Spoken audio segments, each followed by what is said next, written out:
Someone said to me this morning a phrase I'd not heard before, but I think is really relevant to running a nonprofit, and that is leadership is a combination of poetry and plumbing.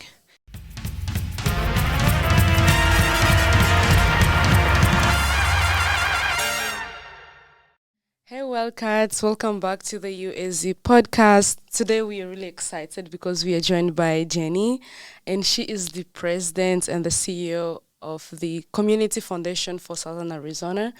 My name is Ursule, and I have my colleague here, Nicole Camacho. So Jenny, who is joining us today, she has dedicated her career to strengthening communities through philanthropy and leadership since 2021. She has led so many initiatives, most of them are innovative, that support nonprofits to address evolving needs of our Southern Arizona region mostly. And prior to this role, she spent 20 years at the University of Arizona Foundation. So I'm sure she's a proud Wildcat. Raising more than 100 million and helping expand the university's impact, so she has best interest at heart for our university community. From serving as a national park ranger to becoming a leader in the community and also working in the philanthropy works, Jenny brings very many experiences which are really unique in inspiring us to be good at service and helping the community. We're really excited to have you here. So before we begin, we really want to know what's really inspired you to take on this journey. And like I asked you before, you've lived in 4 different countries. Mm-hmm. So I feel like you really have a very great perspective of culture and everything. And so, but like, what's really inspired you to go on this journey? Because there's so many things that you could do with your life, but you really chose to be a service to others. Well, thank you. Thanks for inviting me. I'm really excited to talk to you, Rebecca and Nicole. And the questions that you sent me, as I said before we got started, they were really insightful, and it got me thinking. I mean, there's a couple things I think around this particular career path that I chose. One is, you mentioned that I lived in a lot of places, and I spent a lot of time moving around when I was younger for exploration, and then also somewhat to run away. Like, I didn't have the best childhood, to be honest, so like there was a degree of like running away from something, and then that got me into exploration. But going into Southern Arizona, I actually felt really welcomed and felt like, this is becoming home. And then it did become home, and I've been here since 1999, and so there's a piece of the work is just a sense of wanting to give back to my neighbors and wanting to be part of a community that welcomed me and give back to that.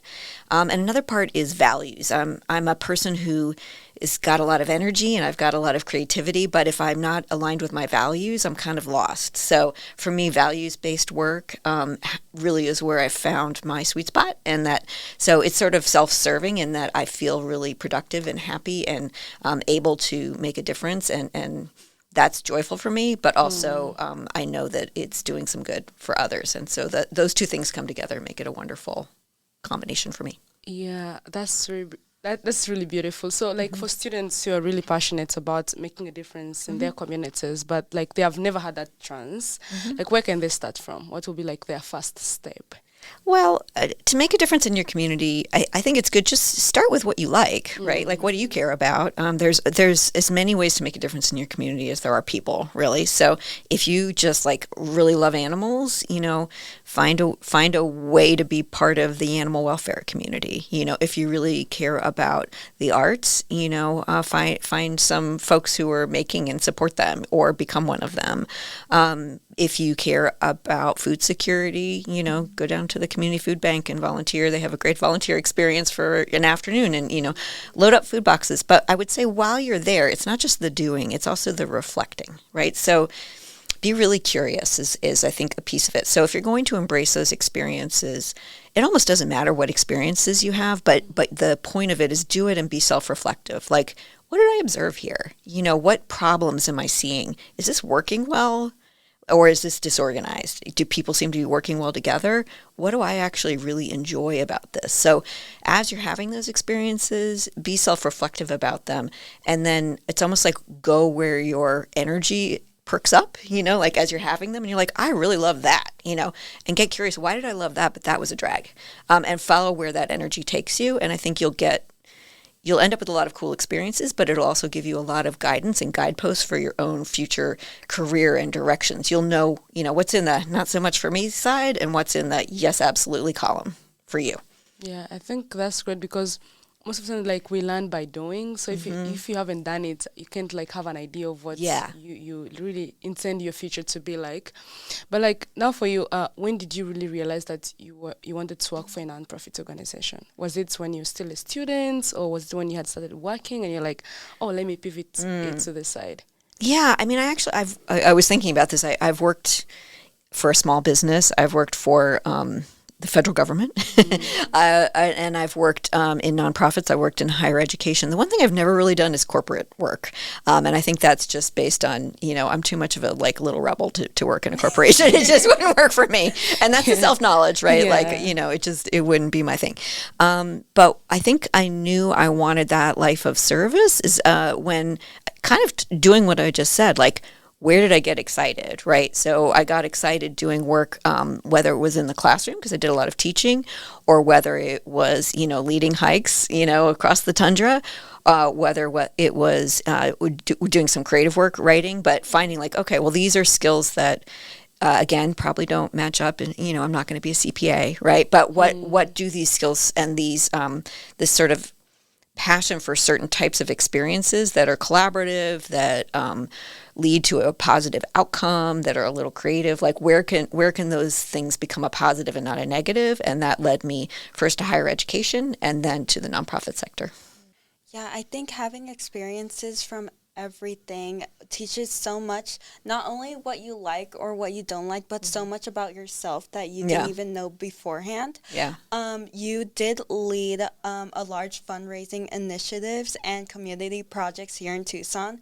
What are the most important skills that students should develop now to prepare themselves for leadership roles in the future? Yeah. So, it's going to be a theme, but really, I can tell you some practical skills as an employer, right? I hire a lot of people, so I can tell you some of those. But then I'm going to tell you maybe what's the supportive tissue around those skills. So, I mean, some of those skills, obviously, like really practical things, like learn how to be okay in a room of people you don't know, right? And that can be really challenging, but find ways to kind of give yourself like some exposure therapy, if that's a thing that you don't like, or find a buddy, get comfortable in the sense of maybe arm yourself with 5 questions you're going to ask. People are always excited to answer questions about themselves, right? So so find some of those tricks that, around being comfortable in a room full of people. Think a little bit about yourself and who you are, and really get in touch with your own values. And I think that helps a lot too. Like your values and your motivation can help you self-present, right? So think about, when I'm coming into this, any kind of space, what is it I'm bringing? What am I bringing? Articulate what you're bringing to that space, not just what you want to get from that space. So as an employer, when I'm hiring, I'm looking for people who are willing to engage in some self-knowledge and take feedback. I'm looking for people who can communicate, and I will say that includes phone communication, which I know is not always top of mind, but there is an important of being able to carry on a conversation, whether it's in person or by phone. Obviously, depending on the role, I'm looking for certain specific skills, but the main thing I'm looking for is growth mindset, so that any setback is like, oh, okay, like I can learn from that. I can bounce back. That hurt a little bit, but that's okay. I'm going to, what's the learning in this? And I can move forward. And I think, again, kind of underneath all of that is that curiosity and self-reflection. So if someone is got some, basic intelligence and they bring whatever natural strengths they have, they're going to cultivate that. They're going to be curious. They're going to have self-reflection, and they're going to know, for example, me as a leader, I'm a big picture lady, and I'm very aware of that. I am absolutely terrible at detailed work. Like, I'm bad. So I know now, I didn't know this when I was your age, but now I know, like, I'm going to need to always be complimented by people who have that skill and that strength, and I need to cherish it and appreciate it and not be like, well, you're not like me, so I don't like that. Like, no, people who are not like you are your best friends.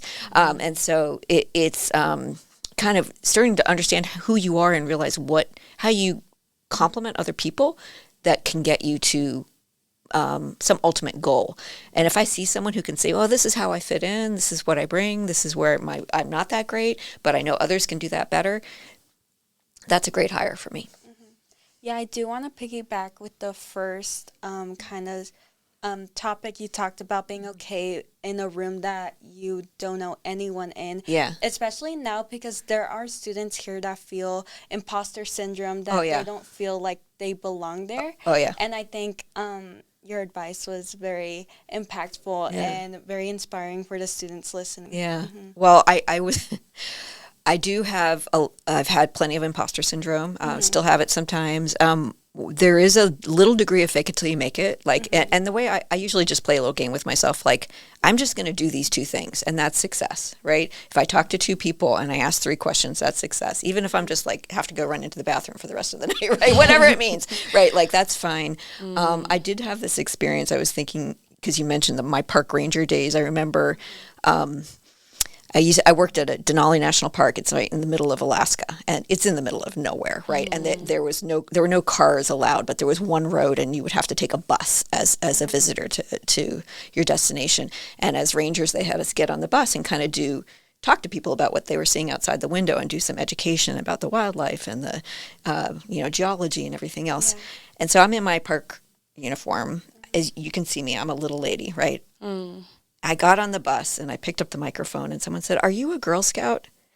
And I was like, okay, I could just sink into the floor and die, or I could pick up this moment and do something with it, right? And in that moment, I did have the frame of mind to be like, I'm not a Girl Scout, but you know what? In the tundra, things come in really small packages because the resources are really short here. And so, like, I had that ability to kind of move things along, but that's practice of imposter syndrome and overcoming it. And I think, just being like, turn it into humor or turn it into a stone-faced, turn it into whatever it is that you need to do in order to get past that moment and not let it sink into you and just move on.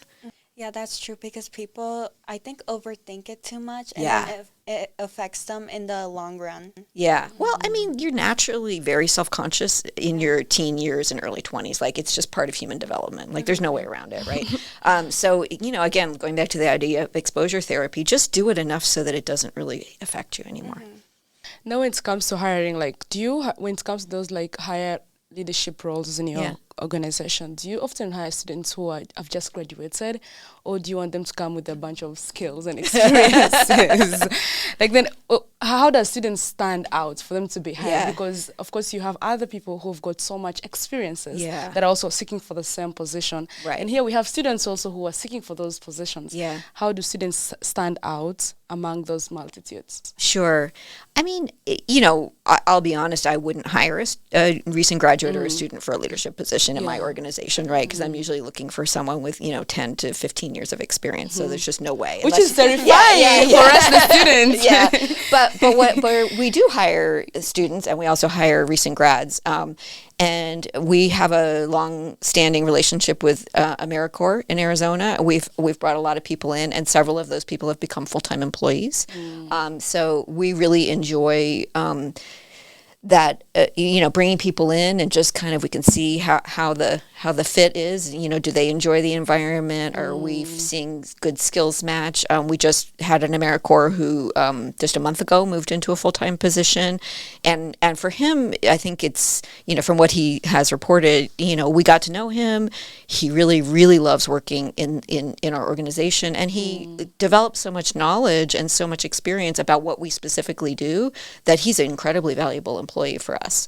So some of it, you can't always get inside and then convert, but I think, I am looking for people who've been, this sounds really basic, but like, can use the Microsoft suite, and so, like, even for us, like, if you come and you've only ever used Google Sheets, like, for us, that's a huge training lift, right? So that's an important thing. It's not the make or break, but like, if someone already comes and they know how to do some basic business functions in the way we do them, that's super helpful.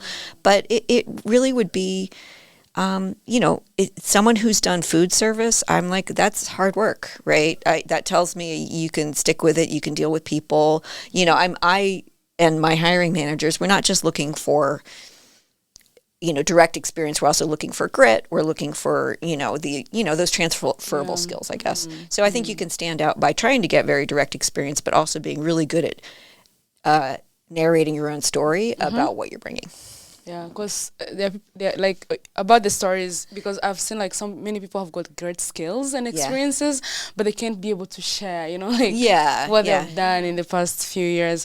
So what unique opportunities exist for the University of Arizona students to get hands-on experiences with your nonprofit organization at the moment? Yeah, well, I mean, it depends on how much time you have and if you're able to, do any unpaid volunteering or only paid volunteering, all of those things depends on your life circumstances, right? But I mean, I think there is a lot that happens through the university itself. There are certainly, depending on your major and your department, there are many internship opportunities. You can certainly, talk to the folks who run those programs and say, I'm really interested in exploring nonprofit sector, and in particular, maybe this type of organization or that.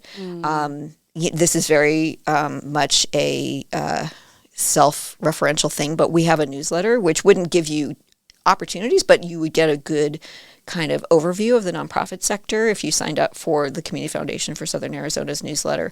Just get used to the language and the organizations that we celebrate and the grants that we give.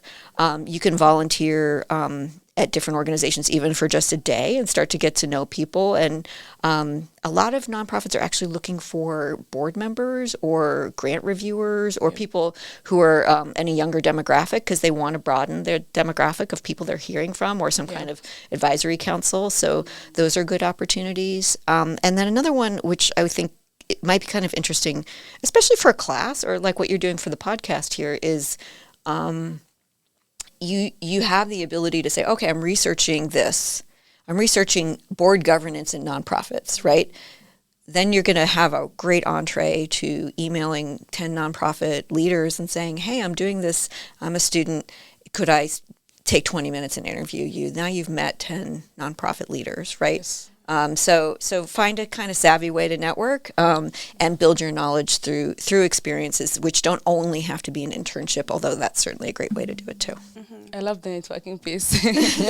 Yeah, I was doing research early on this year about nonprofits here in Tucson, and there's so many opportunities here, and that's why I love Tucson, because everyone is so nice, so welcoming, and even if you email them, they email you back with some information, which is amazing. Yeah, it's a very welcoming culture, but that's my feeling like home here. Yeah, I agree. So, running a nonprofit comes with many challenges. How can students cultivate resilience and problem-solving skills early on to thrive? Yeah, that's a great question. Someone said to me this morning a phrase I'd not heard before, but I think is really relevant to running a nonprofit, and that is, leadership is a combination of poetry and plumbing. And so the poetry part is the vision and the good works and the relationships and the, the ideas, and the plumbing is the fact that it's essentially a small business that you're running, and a small business requires IT and custodial services, and you've got rent or a mortgage, and you need to file paperwork with the IRS, and so I think if you're thinking about resilience, I mean, some of it is what I've talked about already, like fake it till you make it, give yourself little tasks that you can break down. And once you've accomplished them, you've been a success, even if it was nothing but that, put yourself in some new experiences and scaffold them, like you don't have to go right to like, a giant networking of 1 million people in a room. Like start with a buddy and go to a smaller thing and build your way up. Like you don't have to injure your ego, just do it a little bit at a time. But the, learn some of those, kind of self-reflection and self-regulation skills first. So nonprofit work is emotionally very draining. You're faced with more hardship than you can actually solve in 1 million years. And it's also done typically with a little bit of a lower set of resources. So maybe you don't have as many people, maybe your technology's old, maybe, you don't have a lot of professional development. So maybe you're working too many hours. So you do have to kind of get to a point of like, what's the life I want to live? How much time am I willing to give? What circumstances am I open to? How do I self-regulate my own feelings and those of my colleagues or the people who work with me or who I'm trying to help in this kind of impossible situation sometimes that you can't help everyone all the time.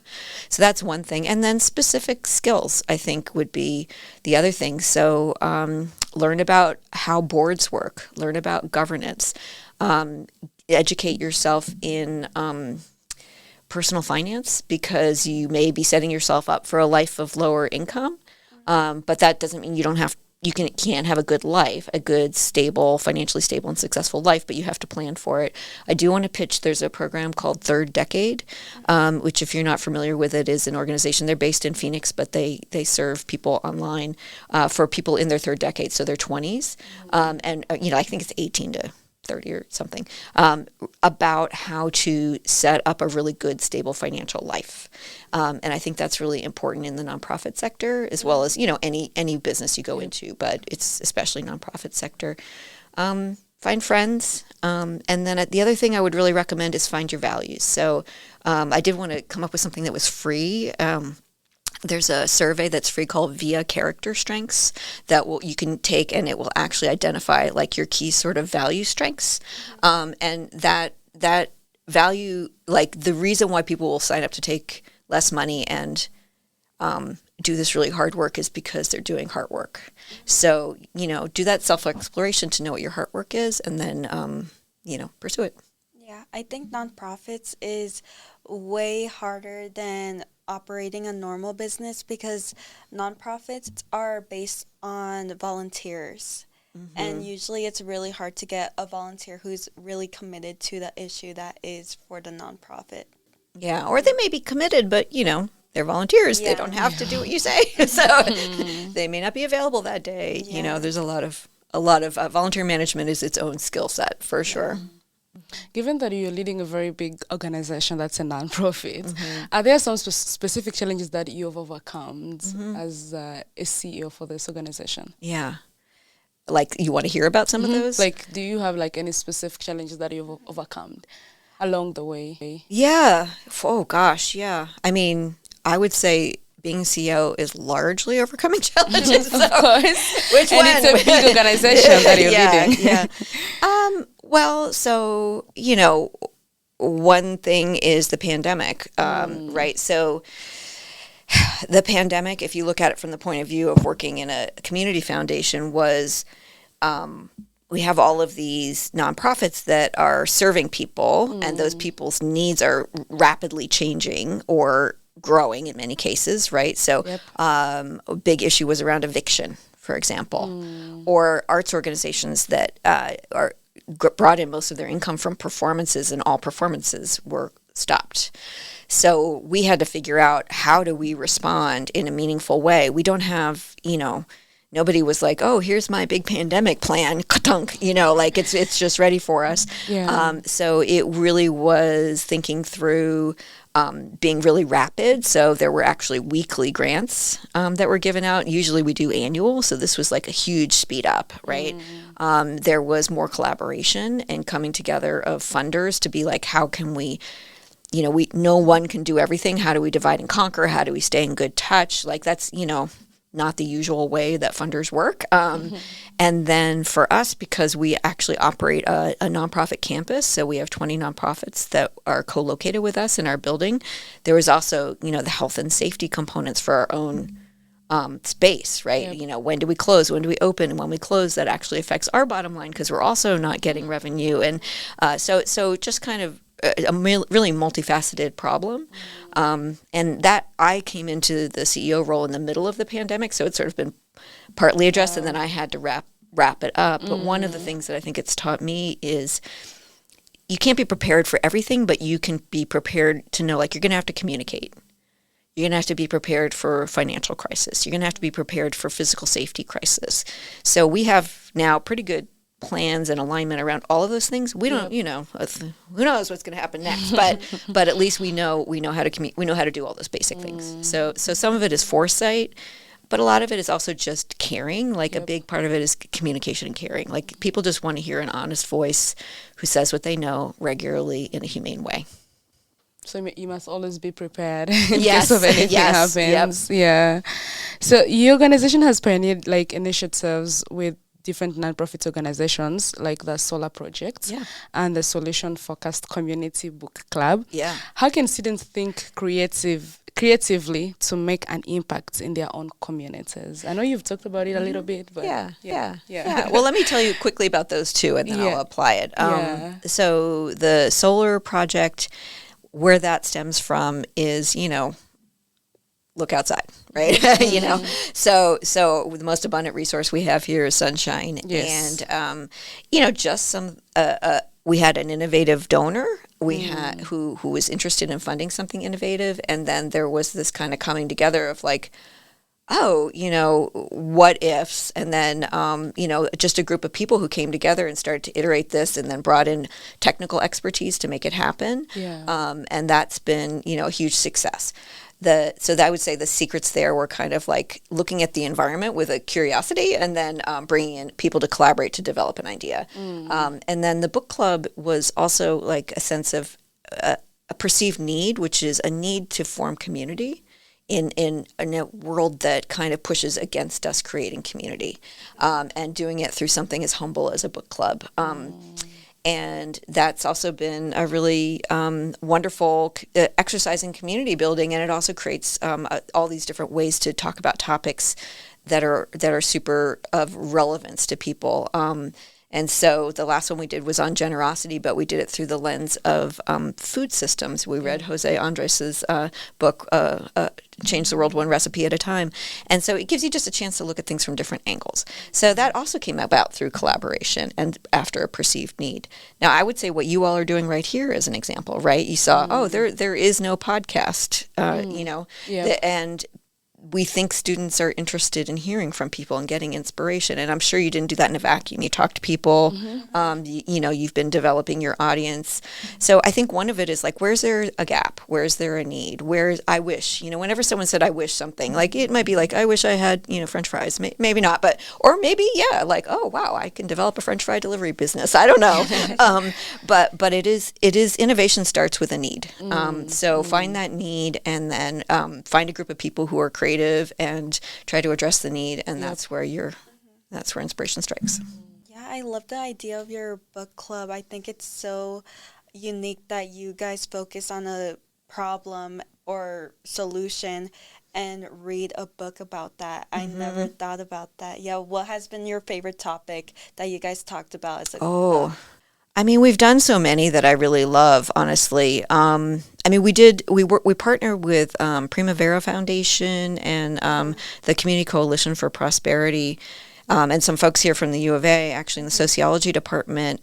They brought in Matthew Desmond, who wrote Poverty by America. And I read that book. Oh, yeah, right. So, I mean, it's full of ideas and like analysis and so on. But what I really loved is, so he came and there was actually, he spoke and we participated in that, but then we had a book club where people read Poverty by America, and we had a panel. And I think a lot of it, we work in philanthropy. Philanthropy is about the distribution of wealth, right? So we really need to unpack the relationship between poverty and wealth and how those two things fit together, and what is the way to think about how to make an impact on entrenched problems like poverty. Where do they come from, and how can philanthropy help and not hinder that? So it was very relevant to our work, but it was also very informative to the nonprofits we work with, to communities, lived experience, people who've been through poverty, and then also philanthropists that we work with who are in the business of trying to help through their wealth. So it was just kind of like all the things, and a very exciting and interesting package. And everyone who is involved in this club, is it very, I guess, very specific to one age group, or is it for everyone? It is for everyone, but I will be honest. Our demo is tilts older because those are the people who have time, you know. But we welcome everyone, and we'd love to have everyone, and we embrace anyone younger who comes in gets like the hero's welcome. We have free snacks, which I think appeals to the whole world, and we would love to have students come. We'd love to have everyone come. I know you answered this question in so many ways. Yeah. Looking back at your diverse career, what advice would you give students about exploring different paths and finding their own way to serve their communities? I mean, I think you caught my themes, right? Self-knowledge, curiosity, problem-solving, collaboration. So whoever you are, like, I talked about via character strengths. Whatever you have that's offered to you that can give you that reflection back, it's just that practice of reflection. Because, I have people on my team who are very passionate and incredibly detail-oriented, not me, right, as I said, and they're finding their passion through ensuring our database is functioning at peak performance, right? So there are different, the skills that you bring, you have to say, like, you can bring those skills, you can make more money if you are employed somewhere else. But if the values work is really important to you, whatever you're good at or whatever work you like to do, you can bring that anywhere. So the main thing, I think, is reflect and explore. The community organization gives out like lots of scholarship and also training programs to so many emerging nonprofit organizations. I think you've worked with so many of those. Like, when do you think is the right time for students, like those ones who are passionate about starting an organization? When should be a right time for them to start a nonprofit? If of course they have seen a need, there is a problem in a community and they have a solution for that, and they feel like, oh, I want to apply my knowledge to start a nonprofit. When should be a right time to start? Yeah, I mean, I'm going to go back again to the poetry and the plumbing, right? Yes. So one thing about starting a nonprofit is you really want to do your homework first, right? That's the plumbing, right? So make sure, you've done a really good landscape scan. So who else is doing this or anything similar to this? And you've really worked your way through looking at folks who maybe, let's say you're really interested in, engaging underprivileged kids in biking, right? You want to look around and say, do organizations exist? Do clubs already exist? Because the lift of creating your own nonprofit is pretty high. So if it's just you, kind of as a volunteer and maybe a couple other volunteers, it's not that high. But if you're going to turn it into something that's got sustainable and is going to grow, you're really looking at, again, you're starting a small business. So if you wouldn't want to start a nonprofit except in the same circumstances when you would want to start a small business. But what you could do that's sort of a test of that and maybe less effort and good opportunity is go to one of those organizations that's already doing something, get engaged with it, volunteer maybe, or, find a place, learn what you can, and then, see if there's space for your ideas. Like if the solution you have, also test your solution, right? Because it might seem great until you get into it and you're like, oh, wait, there's this thing I didn't realize, that is a real barrier to that idea. Like I was talking to someone who bought a newspaper, like a physical newspaper in a small town, and he said, like, everyone told us to go digital, but most of our audience lives on the Navajo reservation, and most of them don't have electricity, right? So it might be like, great, let's start a digital paper, but that's not going to work here, right? So I think I would start with something exploratory and research based before I would leap out and do the full create a 501c3, just because the failure rate of new 501c3s is extraordinarily high. So, do some proof of concept, use your scientific brain, and then once you've vetted that all out, then as soon as you really are ready, as I said, the same way you would be ready to start a small business, that you have some investment, you know how you're going to pay your rent, you have your crowd, your coalition, you have your idea, you've vetted your need is real, you have a business plan, then you could go forward. So then you may not necessarily start a nonprofit when you're just right out from school.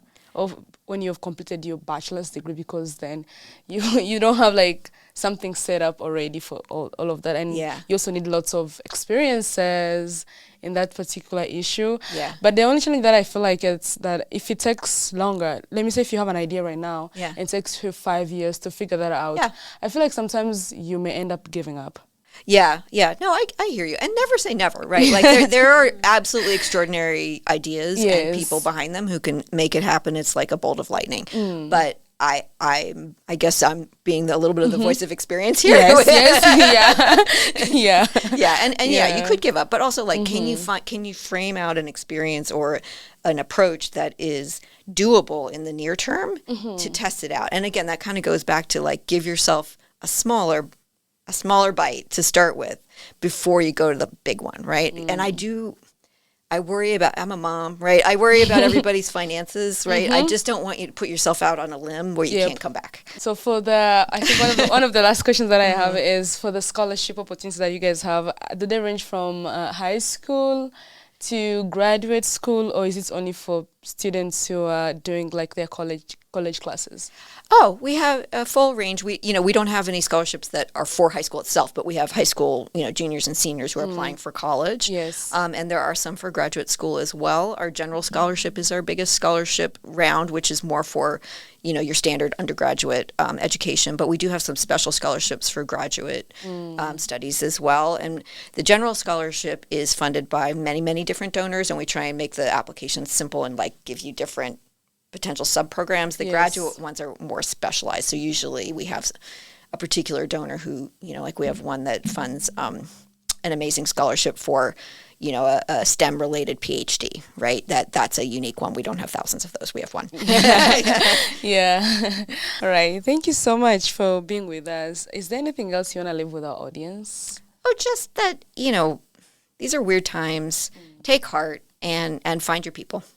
Thank you. It was nice having you and learning from your diverse experiences, given that you're also working for one of the biggest nonprofit organizations that serves, I think, thousands of people in Tucson, Absolutely. which is really a great work as well. And we're really happy to learn from you. Yeah. And we know how busy you are as well, but you were able to spare that 1 hour with us to learn from your great experiences.